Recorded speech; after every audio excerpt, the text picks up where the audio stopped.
to you. Okay, thank you. All right, call to order, roll call. Mayor Carroll, Here.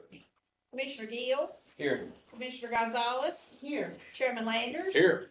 Commissioner McGee, Here. Commissioner Taylor, Here.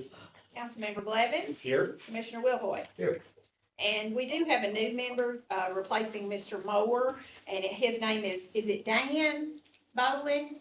Don Don Bolin, and we, were not able to connect, so he's not here tonight, but I'm sure he will be next month. All right, we've got a quorum. Need approval of the agenda. Y'all have a chance to look at that. Yes, if we can make a couple of changes Okay. here. Adding the January 22nd, minutes to, under the minutes, as well as the February 26th. And then under, new business agenda item C, which is the rezoning of the split zone properties that are owned by, Tyler Landers. It should be Lauren Landers, so it was conveyed over to her, soon after Thomas Landers and Tyler bought it. So that would just be Tyler and Lauren Landers. I didn't buy It's not your. You're relative, are you related to it. Thomas? I'm first cousin to Thomas, but I ain't got anything to do with this property. Warren Landers? Are you sure about that name? No, Lauren. Lauren. Yeah, his wife. There you go. There you go. You putting that chairman on the spot. You don't ever buying any parcels. I was wondering what you were talking about. Lauren. I make a motion to approve the agenda with the changes mentioned by Tom. Motion made, seconded. All in favor, signify by saying aye. Aye. Opposed? Motion carries. Approval of the minutes, from, well, I guess we do January 1st, and then you want to do February, we do them together. You can do them together unless there's somebody who has a change on them. Okay, we'll do January and February both together. Motion to approve. Second. Motion made, seconded. All in favor, signify by saying aye. Aye. Opposed? Motion And carries. clarify that the motion was for the January and. And February, that's correct. Thank you. All right, constituent comments.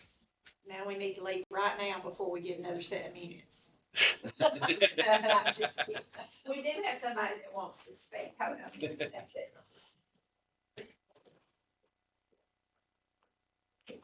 Mr. Glover. Feel like y'all all know me by now. Good evening. How's everybody doing? So I currently live directly in front of the proposed development on Jackson Street. And I've lived within a block and a half of that, probably 35 years or so. Lived on Baker Street for about 34, live where I'm at now for about 4. So spent some time in that area. I've seen that road blocked off due to flooding several times over the years. Seen the fields flooded.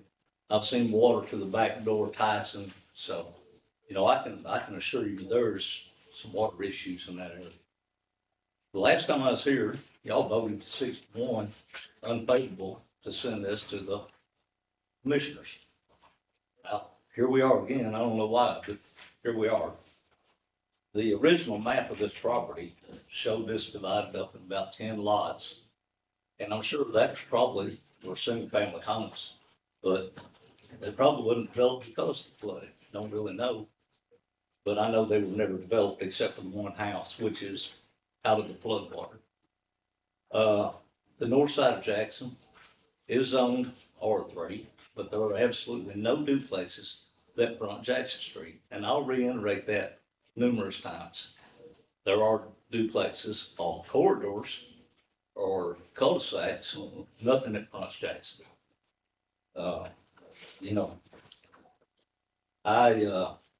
I noticed in the Becker County Post back on October 30th of 2025, US Penn is coming back to town. They're gonna put some traffic back on that road, apparently. Talking about 60 jobs according to the article in the Post. And, that road is 45 miles an hour. I don't know if anybody realizes that, but that's not a residential speed limits that I'm aware of in this town. So, you know, it's kind of industrial, even though it is single family, a couple of them there. You know, there's half dozen on Jackson, but that's about it. So I ask that you take all that information into consideration when you make your decision tonight. And keep in mind, I don't think anybody here wants to look out their front door at a duplex. Thank you for your time. Thank you. There are no other speakers.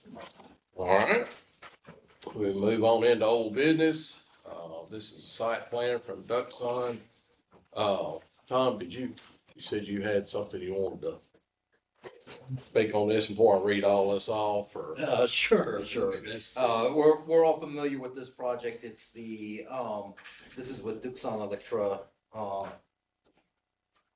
and for Kay to get ready here. Put me on the screen. All right. So the development proposal is to add this logistics transferring area. Currently, we've met with them multiple times over the last couple of months. And there is still outstanding, well, I should say that there's been some development and additions to the project that's not reflected in the construction drawings.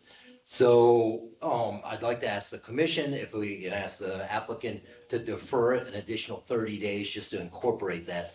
We're close to the end. I'll say that. We're close to the end in this part, but there are some other, aside from the drawings that need to be updated, there's just some minor questions or some questions that need to be answered. We are working with the applicant to do a grading permit right now, but that is a staff level item. All right. I'll make a motion to defer, and actually I spoke to a gentleman from Bowler, up to 60 days, if that's okay. They could come back in 30, but just in case he needed another month, either way. So are you good with 60 days? Up to 60 yeah. days deferral. So that would be Next month or the next month, either, whatever the. April, yeah, whichever one, Owen. I couldn't, I didn't realize where you were. Whichever one that, you can get. So yes, we could come back next month. Next month, yeah. And just as we confirmed, the concurrence with environmental side, as well. So we'll get things buttoned up. We hope to be here next month, but we do appreciate the 60-day deferral. Okay. Okay. I'm sorry, what's your name, sir? Oh, sorry, I'm Owen Penn. Owen Penn. Bowler. Yes, ma'am. Okay. All right. Is that a motion? That was a motion. Got a motion, second. Roll call. Okay, you're voting to defer this matter on the applicant's request for 60 days, but they can return earlier if ready. Mayor Carroll, Yes. Commissioner Gill, Yes. Commissioner Gonzalez. Yeah. Chairman Landers. Yes. Commissioner McGee, Yes. Councilmember Blevins. Yes. Commissioner Taylor, Yes. Commissioner Wilhoit. Yes. That is approved. All right, rezoning, 933 West Jackson Street, tax map 88, parcel 62. All right, the council has referred this back to us. Drew and Courtney Clardy, owners, Northcutt Surveying Incorporated, represented, requesting a favorable recommendation from the planning commission to city council for the rezoning of by deed description of approximately 5.27 acres currently zoned I-1 light industrial. We want to rezone it to R3 medium density residential for preserving existing single family dwelling and duplex development, and maintaining approximately 5.88 acres for light industrial zone district. Total acreage of partial is approximately 11.15 acres. Lot 1 is maintaining existing family home. Lots 2 through 9 proposed is 16 dwelling units in duplex development based on resubmitted March 3rd, 2026 concept, let's see, related application to case file, C 2025 12007. The parcels are classified as mixed-density residential character area, and West Jackson Street is functionally classified as a major collector in a major thoroughfare plan, and there's no future context classification. All right, Thomas. All right, I'll go ahead and start out, and I should, just amend that it's actually St. John Engineering that is representing this part. Northcutt started out, I think they submitted the initial application, but it is St. John Engineering that is, representing them now. So after, the city council referred this back to the planning commission after the, I think it was in the February meeting. So it's back here. I met with both of the owners, Courtney and Drew, following, I think, the city council meeting. And so they return with this new concept that they're asking to instead rezone only a portion of the property, 5.27 acres, for the R3, and allowing leaving the remaining 5.88 acres in the I1. This is the revised concept, and Nathan said that he would be happy to speak a little bit more on the project if he would like, and maybe explain some of the thoughts behind it. And let me just add that in your package, I provided the supplementary report, which was also provided to the applicants, so that everybody was familiar with the discussion. Okay, so my name is Nathan Melson with St. John Engineering. So we went back, or after the city council meeting, the kind of the gist we got from the city council was, okay, send it back, look at maybe a smaller area that you're planning on rezoning. I think some of them had the feeling that if we're gonna rezone the whole 11 acres, that has the possibility of allowing much more than just the 8 additional lots or 8 additional sites for new homes to be built. And so that's the reason why we're coming back and we're asking for the rezoning of 5.27 acres instead of the whole tract, which is 11.15 acres. So if y'all have the site plan, I have a copy here just to indicate like which part we're asking for rezone. If anybody has any confusion. Point that I've got the. Well, about the shaded area there, is that the access, it's, Here, let me. The easement, that's the. That's just an easement back to the. is that the only, access to the industrial park? Or to Sorry, the proposed industrial park? You don't have enough, I've got it. You got it. Okay. And this is what Nathan's handing out to take that is something, it's just highlighted here. Yeah, so the red that you're seeing there is just the part that we would be requesting rezoning. The 50-foot access easement is what would be necessary to get back to, say, the common area, and the that would be used for detention or for the passive recreation for the back of the property, which is required under the subdivision regs. Where's the access to the industrial? It's the same, it would be a shared access. That's it? Basically what that's ended up creating is similar to a flag lot. But again, all that down there is, has a lot of elevation below the floodplain. There's not really any area that could be developed other than some type of passive recreation type of use. There's nothing that can be used, and a large portion of it is floodway.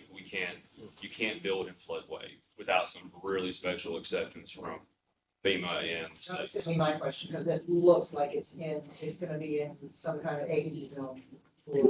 Yeah, now, any of the proposed lots, I know this is rezoning, but these are questions that have come up. So the proposed lots, yes, the whole property is in the 100-year floodplain. You can build in the floodplain. You would have to build those lots up and then go to FEMA and request a letter of map revision, which would basically show that after we surveyed and done as-built on each of the lots and all the pads, showing that they're built up out of floodplain, so they are not at flood risk.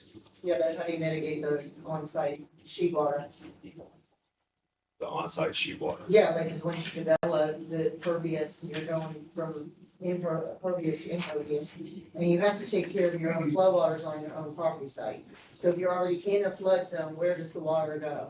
Well, I mean, that's in a 100-year floodway. Right. So we don't, the city doesn't require up to the 100-year on. And I think that, what might help too is I just want to reiterate that this is just a theoretical or Yes. conceptualized drawing. So a lot of the details could, there's ways for us to enforce it later on down, including, I commented in the report about the frontage, requirement for that easement. But there's a lot of things. This is just a concept drawing, so it's not necessarily, it may not be able to, we may not be able to, have all of the details in there because I doubt for the, like the retention area and things like that might not be, that it might be different later on. And included in my report, I also stated that there could be constraints to the development later on that might not permit that many, depending on how the site is developed.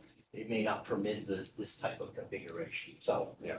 So, but that's, So we're approving a hypothetical, and we're not no. showing where we're putting water. No, this is not approved, you are not approving, this is a rezoning request. This is rezoning. Yes. So we are providing this because we understand there is the flood issues that people have questions about. So we're trying to be as upfront as possible. It's like, this is doable. We understand, but and they understand that there is a lot of work that they have to do to make it doable. On the zoning side of things, before we get into the flooding part, I believe our I-1 zoning requires 100 feet of public road frontage. If this was zoned like this, where are you getting 100 feet of public road frontage in I-1? There is 100 feet of public road frontage on that. It's shown in the site plan. On the west side. Yeah, it's on the west side. That's 100 feet, that shaded area? That is just a 50-foot access easement. There is 100 feet of public road frontage there. It flares out and provides 100 foot of public. road. So it's in between that. Triangle, but Yeah, it flares out to provide the 100 feet. Okay, I see. Again, this is a concept. Right. There is multiple ways we can skin this cat. Yeah. So I'm just saying, this is a concept that allows, this is the highest density that you're gonna see possibly provided here.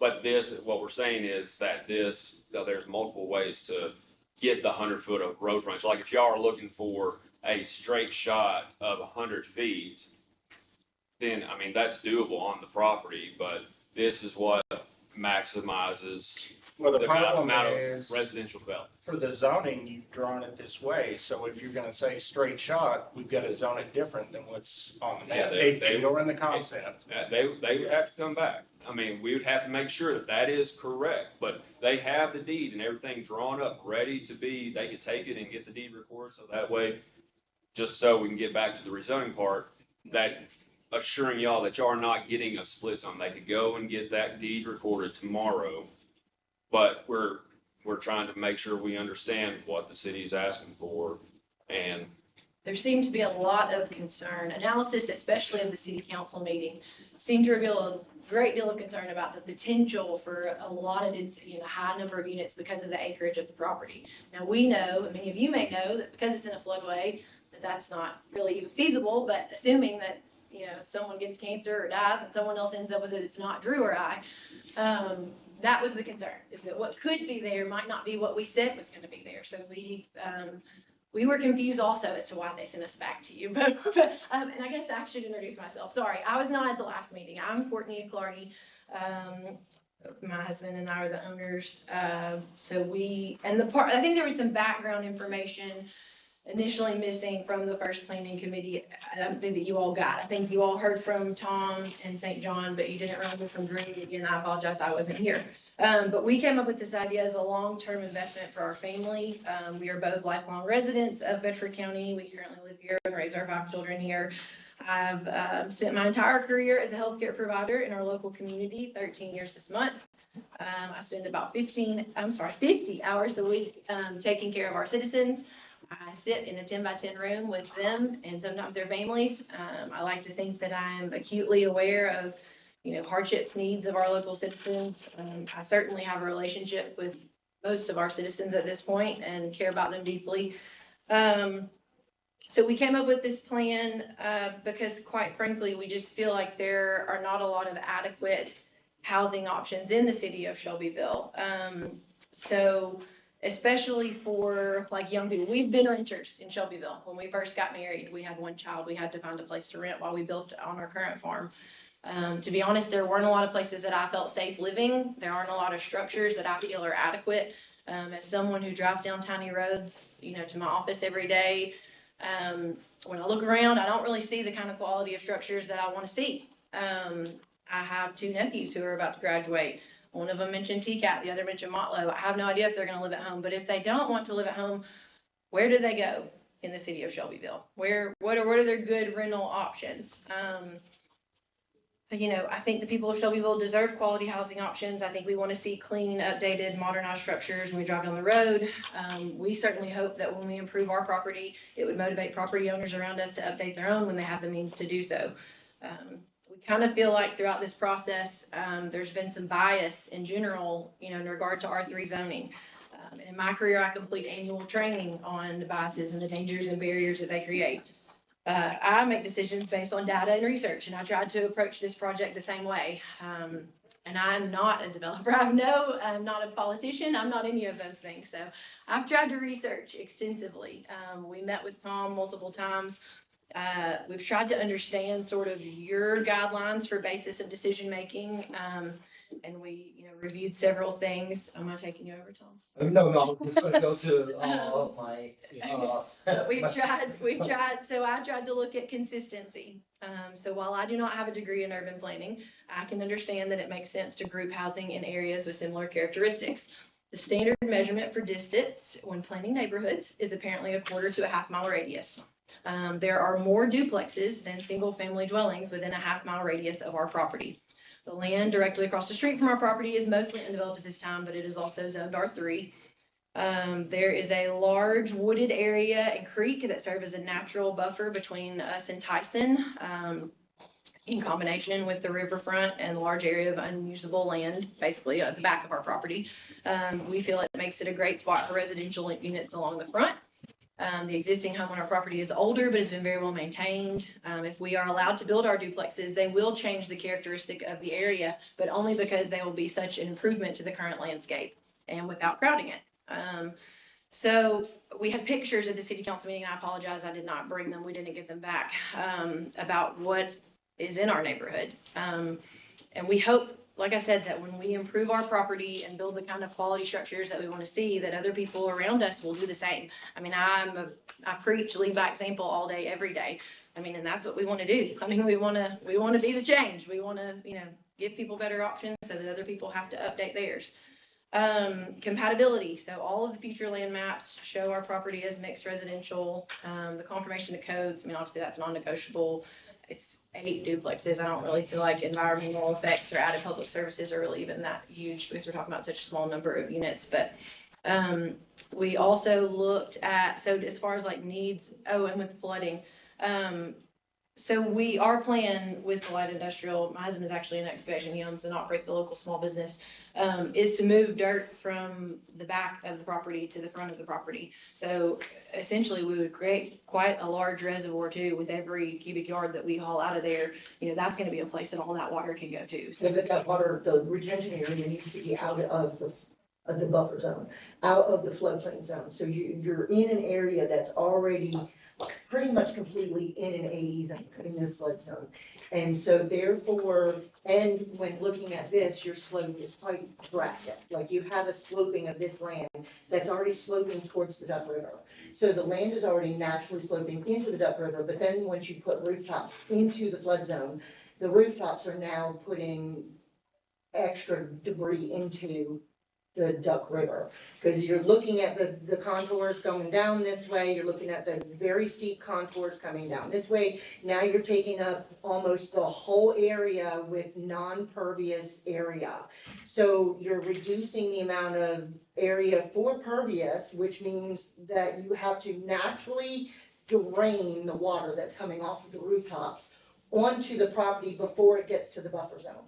So that's what I'm concerned about. Like we getting some slack from the state regarding our tributaries and putting water in, putting runoff water into the Duck River. And that's what I'm more concerned with, is the Duck River. I'm concerned about the Duck River and our buffer zones. And then making sure that the retention pond or wherever you're consolidating your runoff onto the site is taken care of on the site before it gets into the Duck River, which means you have to have like some retention. So if you take this corner for retention, you now are taking off pretty much the backyards for your duplexes. So where do they? The backyards and the duplexes would be on the lots. The I-1 in the back, outside of the red area, there is gonna be part of the remainder I-1 parcel. So there's multiple ways that we can achieve the reduction in runoff, post runoff. I've done it in multiple places. I've done it in Nashville. I've done it in Murfreesboro, in floodplains. It's just an engineering problem, and we have to come back before this body again and show all that work we have to submit to Will Owen and to Tom and show that we have to do that. So if y'all give us a favorable recommendation to the city council tonight, we got to come back before y'all again, and we have to prove to the city before we can build anything. So, but in what Courtney was saying before is, when we're excavating on site and putting it just further up the hill, basically we are not adding more volume, more impact into the floodplain where you might cause a rise in flood elevation downstream. So basically we're keeping it all on the same site. It's just moving it from one area to the next. It would actually benefit. It would benefit the whole road, because if you drive across Norman Dam, you have a dam all the way across that holds the water in. It would be the same way here. You excavate in the back and bring it to the front and build it up. That's going to allow, if you take 10 feet out of the back and bring 10 feet in the front, that allows you 20 foot of elevation of more water to back up before it ever floods the road or floods downstream or anywhere else. So you're actually helping by eliminating. Roads. Her concern was the river. She said. Oh, the river. Well, Different concern. okay. Well, I was talking. But there was some concern concern flooding. about flooding. The actual road beyond our property is in the floodplain. So Yeah. it would actually alleviate the chance of the road flooding, Right. which could be beneficial, especially to the city in the event that they needed to access all of those houses, so. And also to address Mr. Glover's question or his point about, well, the road's 45 miles per hour. You got the other factor that may be opening up, so you're gonna have more traffic. So one of the subdivision regulations that we have to abide by is on this, and what we're just trying to show on the concept plan is we have to have another road. We can't access driveways directly onto the main road because it's a major collector, because you have industrial traffic. And so what we're proposing, or at least showing in this, is a pull-off road. The driveways would connect to this one pull-off road, so it'd be wide enough for two cars go both directions, and they're pulling out. They're not backing out onto this road. So the whole point of the concept plan is trying to just help alleviate some early concern at this, that, hey, we're doing our homework. We're not trying to just slap something in here. So, and then, hope for the best. And So- furthermore, the comment that no one wants to see duplexes, I've seen some really nice duplexes that are far nicer than a lot of structures that already exist in our city. I did a little bit of research on that too, of 9,500 units approximately in the city, depending on which sites you look at. I mean, hey, we're between 7.5 and 9.1% trailer parks and mobile homes in Shelbyville. I mean, we're 1.6% duplexes. I mean, so we're greater than 50% rental. I know we spoke with several of you that said, you know, we don't want any more rental property. It's not the kind of community Shelbyville wants to be. And we're not necessarily disagreeing with that, but we think the rental options that we have are just not adequate. I mean, that doesn't mean we still don't need sufficient options. I mean, the average household income was around $55,000. The average home price was around $300 last year. I mean, there are a lot of people that are good people that are good, you know, neighbors and friends and coworkers that still need a decent place to live and deserve the opportunity to have adequate housing, for sure. Right. And Tyson was also brought up. Tyson was also brought up at the meeting. I don't know, my speech there was a little different, but we had several people tell us that they voted no because, you know, Tyson voiced opposition at the last planning meeting. I wasn't there, but hey, I researched, I mean, wind maps and all the things. I mean, in addition to the border that we already have, I mean, the wind almost always blows the opposite direction from our property. I mean, I jokingly, but not jokingly said if we were going to limit building due to the smell of Tyson and potential complaints, we'd have to stop building in the entire city. And I mean that. I mean, we live here. We're not coming to you from somewhere else. Like we know what's happening in Shelbyville. We've been here a long time. We both grew up in Brookhaven. I mean, that's either here or there. All right. I don't want to interrupt you if you're not done with your presentation, but I want to hear from Tom. Particularly, we've had some things added to the slide deck that were presented at the first planning meeting.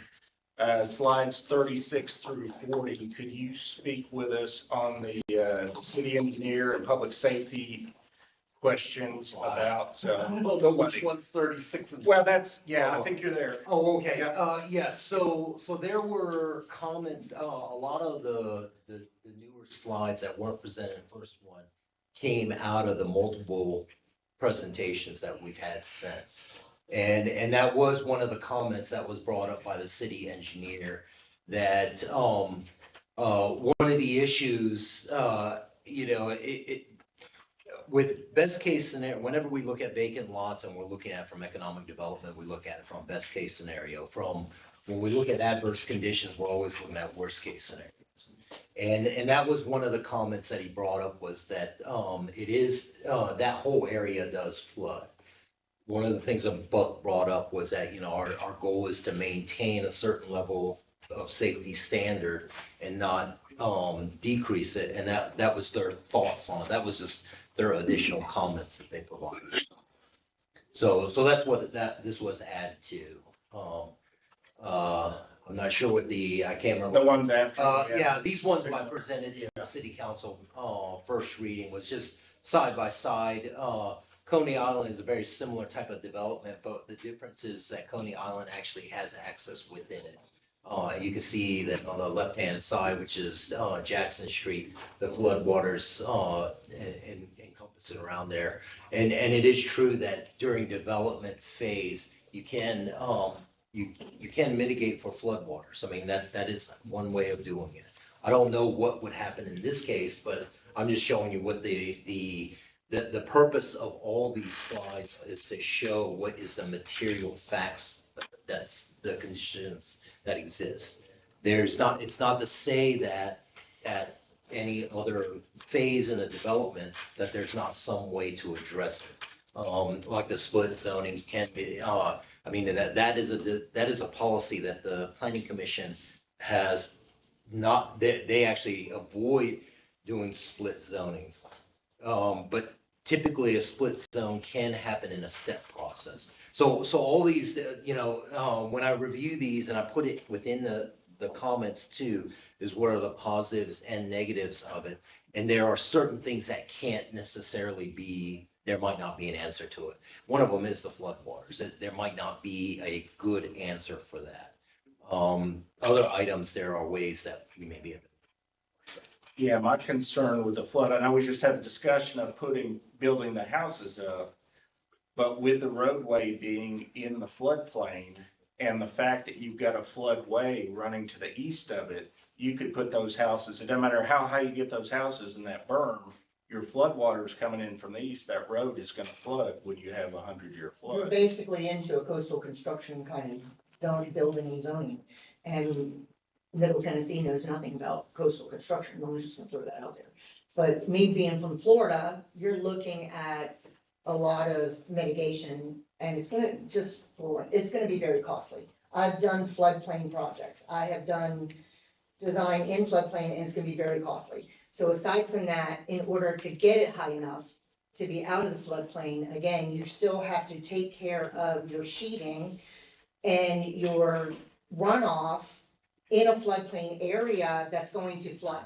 So you're gonna have runoff that you're assuming is gonna be taken care of on the land, but then the Duck River might rise and take that sheet runoff with it, and it just goes with it. So you're then still going into the Duck River, so. Question, so if we build a manufacturing facility, does that lower the risk of the flooding? Does that help the Duck River? No. It's currently zoned industrial. I just want to Whether remind it's zoned everyone. or not, but the we're zoned reason it industrial. hasn't been developed industrial, it's zoned industrial, but nobody's built there yet because of the fact that it's costly to build in a floodplain area.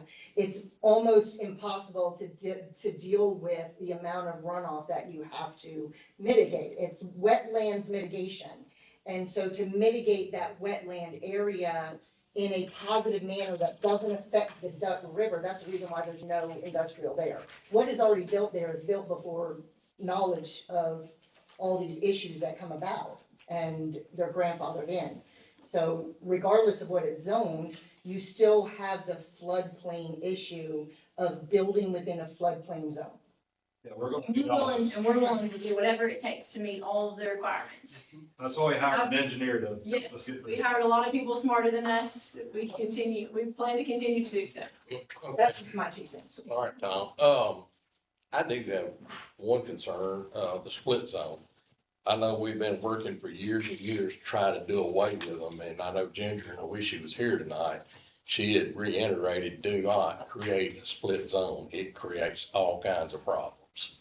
So you said something about Yeah, sure. so split zone is, by our regulations, it's not necessarily, it's not illegal to do. Sometimes we have to do it in a stepping process. And so a lot of times when we do that, there's some level of assurance. Now, and I think that that's where it might be challenging in a rezoning application. Well, actually, we did one, well, no, we didn't do one. I was trying to think of it. I think that was already an existing one. The challenge on rezoning applications is the same thing as annexations and any type of de-annexations, that they're at face value. They're not contract zoning. The only one that's close to a contract zoning is a PUD. And I think Ginger has brought that up. That's very similar to a contract zoning where you get some reassurances for it. In rezoning applications, you don't get that assurance. The way that, it has been a development policy to not do split zoning. In this case, they haven't done, I think the one that was recently done was maybe on Dr. Baum's project, where they had a typical situation and they had to do something by deed description on it. But I think that one was not necessarily what's being done here. But I will add that there are enforcement levers that can basically enforce that it doesn't stay a split zone. But in rezoning, basically it is at face value, so. I have another question. Wouldn't it be better for the city for them to come to, in lieu of a split zoning, to subdivide it first, like divide the two lots? That's typically how we do it. Not, like, would they not be better off dividing the land first and saying, this is gonna stay industrial, this is industrial, but we're dividing the land first, so it's 2 separate plats or parcels? That's what we already have done. And then come to the board with the rezoning after the plat is set, and this is the area. That is typically how it's done, Yeah. where you basically go through a subdivision process. The issue with this particular one was timing, this was only a couple months ago and, it was coming back to the planning commission. And then the other aspect, I mean, it would have to go through that and I don't know if, let's see, you have 5 point, try to calculate in my head. I think you can subdivide, there's enough land area to do, because in order to do the subdivision route, both subdivided portions have to meet the I-1 bulk regulations. And it's doable in this case as well. There's enough land area to do that. My recommendation is that would be where we would want to move forward first. And I think without having Ginger here, because I think that's what Ginger's was kind of leaning towards in a path. Yes, but what's before you right now is the rezoning part of it, choosing, I would like to Okay. make a comment too. Oh, So when we went to the city council meeting, we had 3 different members that were on the city council that asked us to shrink it down to size. Mr. Feldhouse recommended us coming back, bringing them back to something that was smaller. It wasn't our idea to spend, it wasn't our idea to spend more money to get them to redraw the plan and to pay Northcutt's to go back out there, survey another piece, along with doing the new, the description. It wasn't, none of that was our idea. if I can clarify though, I think that was an ask from Councilman Feldhouse. Because the council cannot demand anything like that, so. all right, any Yeah, I other understand what you're saying. questions? Yeah. Y'all, The city council specific is what they were asking us to review for the second time. they just sent it back to us. I want to look at To it. reconsider without any I instructions. just make sure we want to get something. All right. I'll entertain a motion. I will, I'll make a motion with a little bit of explanation real quick. I'm gonna make a motion for an unfavorable recommendation. Again, the reason being honestly, from a planning standpoint, this has gotten worse than when it was here 2 months ago. So the council will have the opportunity to look at it again from what their concerns were and look at it. But I feel like from a planning side, honestly, this is worse from a planning side than what we saw 2 months ago. And that is the reason I'm making an unfavorable recommendation. Motion made, seconded for an unfavorable recommendation. Roll call. Mayor Carroll, Yes. Commissioner Gill, Yes. Commissioner Gonzalez, Yes. Chairman Landers, Yes. Commissioner McGee, Yes. Councilmember Blevins, Yes. Commissioner Taylor, No. Councilmember Wilboyd. I'm sorry, I just promoted you to commissioner. You still vote. What are you gonna vote? Say the question. An unfavorable recommendation. Okay, Was that a? Uh, the unfavorable? that is 1, 2, 3, 4, 5, 6, 7 yeses and 1 no. So it goes to the council with an unfavorable recommendation. All right. Rezoning of a single parcel and split zone parcel under the same ownership. This one is Tyler Landers, owner, and Northcutt Surveying Incorporated representative, requesting approval of rezoning of approximately 1.35 acres in entirety. The parcel number is 43.01. And, the portion of approximately 1.69 acres. A split zone parcel number 43, currently zone C2, general business to R2 medium low density residential. This application is submitted with a subdivision application for 3 lots. The parcels are classified in the future land use map as 231 South Cannon Boulevard corridor character area. This portion of South Cannon Boulevard is functionally classified as principal arterial and a suburban future context classification in the adopted corridor study. All right, well, I can actually simplify by combining B, agenda item B, C, and then the staff report A, so it's all the same order. But I'll just need a separate vote on the B and C. The other one is administrative level, and that cannot actually occur until the rezoning occurs. So what we have is 1910 South Cannon Boulevard and 1912 Highway 231 South. The address is just, it was done, way back when, and a typical way of doing it. So, let's see, if I go to just my, show what it looks like. So what we have, the staff recommended that, well, initially, let me just put this in the context. So initially, this, where it says subject lot, that entire parcel, the 1.35 acres, I believe it is, that one, there was a request for that one to be rezoned to R2 in order to subdivide, creating 2 additional lots. So it's administrative level. They wanted to create 2 additional lots and preserve the existing house on its own lot. But because of where it is, it would leave a jagged tooth or open tooth there. So it's recommended that they actually rezone the other 3 split zones that are to the south. It says split zone parcels. So those portions of the parcels are, I mean, all the properties are actually residential lots. And it has just this area that was rezoned commercial. And so they're all under the same ownership. Tommy Landers or Tyler Landers, and then Lauren Landers owns the other 2 to the south. Tyler and Lauren owns the coffin shaped one, and then the one to the south. So basically, in the future land use map, I mean, it looks like a coffin shape. It does.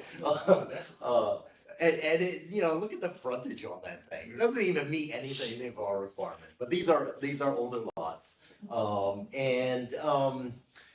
So from our future land use map, this area is the 231 South Cannon Boulevard.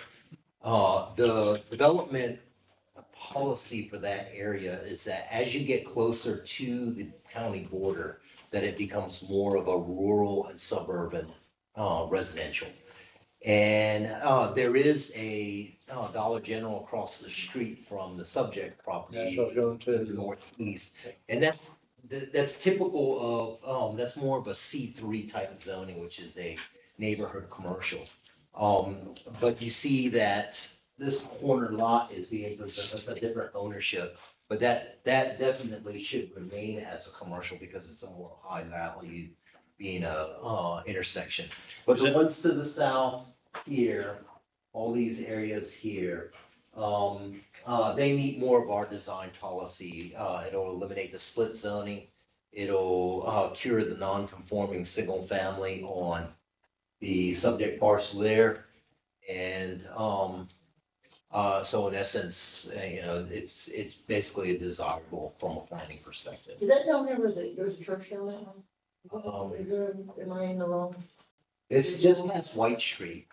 And I will add, that this area is. White Drive, there's White another Drive. White Yeah, Street. that's right, there's White Street. Shelbyville, yeah. This one's White Drive. Yeah, this is off 231 south. Yeah, there's a church on further out the highway. Yeah. It's It's old White Drive. Old yeah. hotel.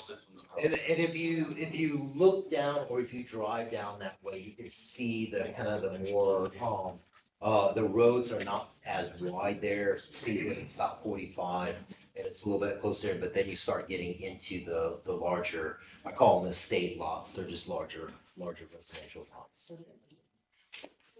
And these residential lots, the driveway is gonna come out right on 231 south, right there at Dollar General. They will, let's see. So this is just, there's some work that needs to be done on this one. because- I'm looking at that, what you got there, yeah. Yes, because Dollar General is across the street. Right. So to avoid conflict, because we actually signed our agreements with TDOT as well, the Highway Service Access Manual will play into effect, and they're aware of that. So any type of new access on there will have to meet those standards too, as far as alignment. But we could have 3 driveways right across from Dollar General there on 231 south. Yes, sir. If you look at, I don't know if that one's, if it's easily visible. Um, yeah, you can see there's a lot more drives along there, so it is a slower, slower speed kind of, and it's not the more, I would say more. 45, I think, right there. Yeah, yes, it is. It's 45 That's miles right, an hour Okay. So you are, the way you want to do it is just combine them all in one vote? No, I broke them apart only because Tyler owns the first two, or agenda item B. We can rezone, I wrote the ordinance so that we rezone, the split zone as well as the entire parcel. And then, agenda item C covers the one that owns, that is owned by both Tyler and Lauren, and those are the split zone parcels. And That's- if we rezone it, we're rezoning it to residential R1. R2, but it is single-family residential is R2. And we would be doing away with the split zone. It would eliminate the split zones altogether. It would also eliminate that one house here that is in the commercial area. It'll make that conforming with our code as well. Okay. This doesn't impact the rezoning, but I know Tom and I spoke before, I just want to get on that public area. This may be in the moratorium area. We're waiting on clarity from Shelbyville Power, but they have that new moratorium on the south side. So they may not be able to build on it. It doesn't affect our ability to rezone it, but so we need to let the owner know that he may not be able to immediately start putting house up. Okay. All right, this is for B, the first one here. I'll entertain a motion.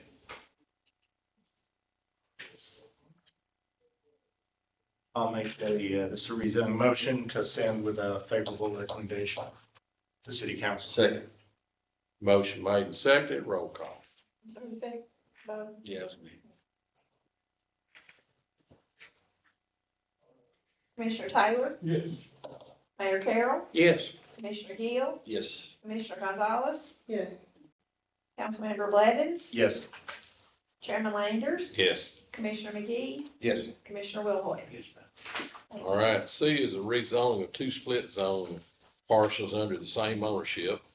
It's 1980 Highway 231 South and 1984 Cannon Boulevard. Tyler and Thomas Landers, owners of Northcutt Surveying Incorporated, recommended requesting approval of rezoning portions of approximately 0.32 acres in a split zone, parcel number 37.01, and another parcel, approximately 0.94 acres in its split zone, parcel number 4204, currently zone C2, general business, to R2, medium low density residential. The parcels are classified in the future land use map as 231 South Cannon Boulevard corridor character area. This portion of South Cannon Boulevard is functionally classified as a principal arterial in the suburban future context classification in the adopted corridor study. There's no more comments.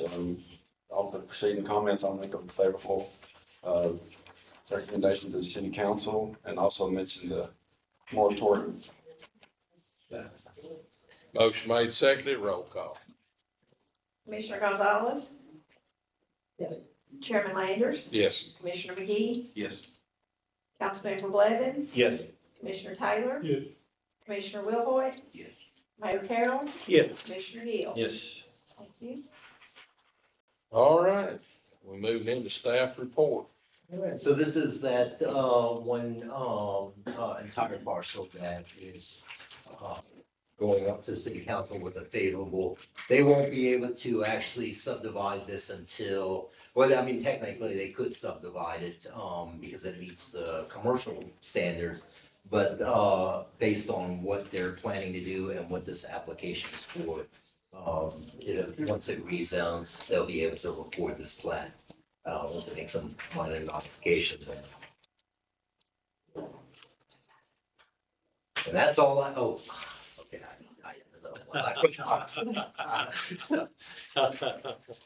If you want me to continue on, this one's another administrative, this is at the construction phase, you can see this is the construction for the preserve at Lexington Cove.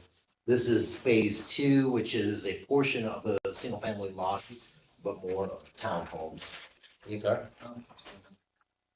Just It's not one of while we're on this one, just a question. Yes. Now that they've gone, are they gonna build phase two first? Instead of, my main question is Vine Street where it hits Union, which they had upgrades required there. Yes. Are they gonna do those soon? Are we waiting until they use phase one? How's that working, Tom?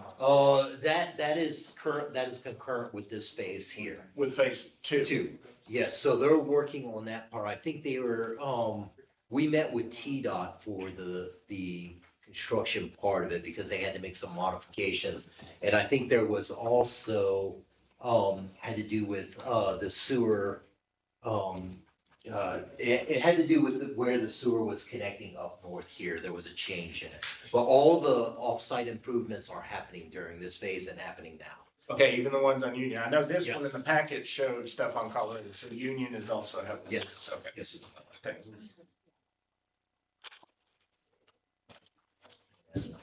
That is all that I am. All right. Nothing else. We'll stand adjourned.